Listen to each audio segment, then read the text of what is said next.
మనకు ఎదురైన ఏదైనా ఒక సమస్యను గురించి ఆలోచిస్తున్నప్పుడు ఆ విషయాన్ని సమగ్రంగా అన్ని కోణాల నుండి పరిశీలించడమన్నది ముఖ్యంగా అలవాటు చేసుకోవాలి.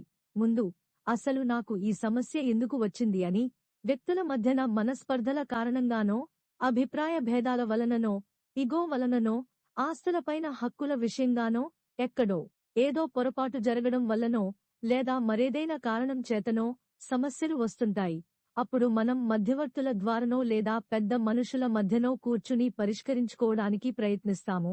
అలా సాధ్యం కానప్పుడు ఆయా సమస్యల పరిష్కారం కోసం కోర్టులకు వెళ్లవలసి వస్తుంది. ఈ రోజు మనకు సంబంధించిన ఎన్నో విషయాల్లో మనం తరచుగా సమస్యలు ఎదుర్కొంటుంటాము.